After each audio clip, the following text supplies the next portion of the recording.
In this video you will find out very simple way to paint volumes on your miniatures that will give you absolutely fantastic results. When I started painting miniatures I used classic base, shade and highlight approach, which gave me quite a flat result. But here I'm gonna explain to you how to build volume in multiple steps that take you a little bit of time but are very easy. So what are these steps? Let's find out. By the way, according to this graph right here, just a fraction of my viewers are subscribed, so if you enjoyed the video, consider subscribing. It's absolutely free and you can always change your mind later. I'm doing this video because I wanna show you that to get great results, you don't have to overcomplicate things or highlight every edge 3 times over, and sometimes it's all about preparation. We will use this Sister of Battle to explain everything. In the end, you will see that this is not the classic Eavy Metal style, but I think that this approach of building volumes is fairly universal for all miniatures. Step 1.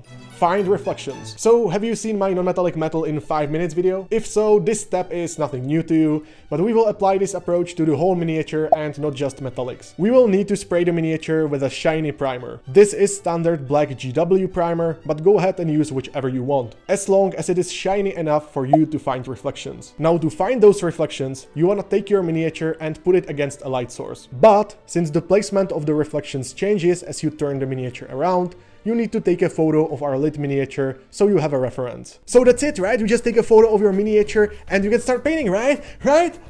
No. Golden angle. You cannot just take a photo of your miniature from any side and expect miracles. You have to find the golden angle. What? Imagine that your miniature is on a box art. Which angle do you choose? If your miniature already has a box art, chances are that's the golden angle. But there are cases where miniatures don't seem to have golden angle, or have multiple golden angles. For example, this miniature has this angle on the box art, but I think these 2 angles could work as well. Anyway, pick one of the best looking angles from the front, and at least one from the back, so you can find reflections and shades. You can use your fancy camera or your cell phone, it doesn't really matter, just find those reflections. Step 2. Build up volume. Once you see where to build your volume, well, you can start building it. In my non-metallic metal video, I start by putting pure white over these parts. This is useful for building high contrast to sell the metallic look, but it's not necessary for other stuff. And you can paint non-metallic metal without it as well. First, I have chosen this dark red color as a base coat, but when we finish, you will see it become quite reflective. To build up the gradient on the reflections, you can use any blending method. But to make it really easy for you guys, we will combine layering and glazing. Now you can say that layering and glazing are essentially the same thing, but with different ratios of paint and water, and you're right.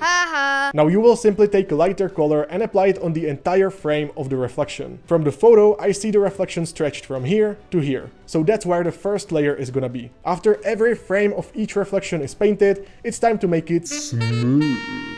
I will simply combine my new layer with my base coat color in 1:1 ratio and add some water to create a glaze consistency. This doesn't have to be too thin, but thin enough to smooth out transitions between the 2 colors. When you are glazing, remember to wick off excess water from loaded brush, otherwise things can get messy. This process is repeated for every layer until you're happy, but if you're running out of space, you can stick to glazes instead. So if I speed it up, apply a layer, combine it with the color underneath to glaze over transitions, apply another smaller layer, combine it with the one underneath to glaze over transitions, and so on and so forth. When I started running out of space, I applied multiple glazes instead. Like this, you can build up reflections everywhere on your miniatures. Now, if you wanna paint non-metallic metal this way, you have to increase contrast even more and add counter reflections, which are not always obvious from reference photo. Step 3.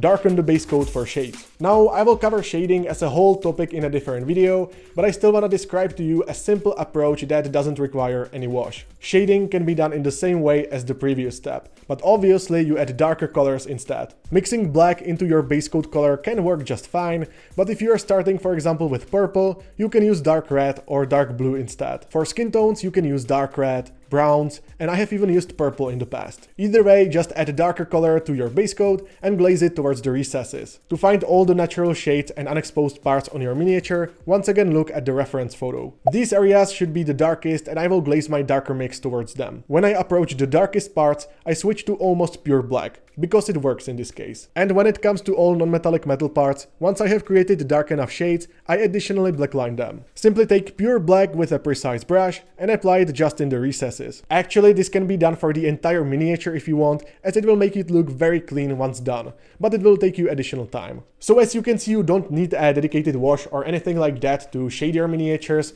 You can just do it like this and it will look just fine. So that's it, right? You just shade your miniatures like this and you're done, right? Right?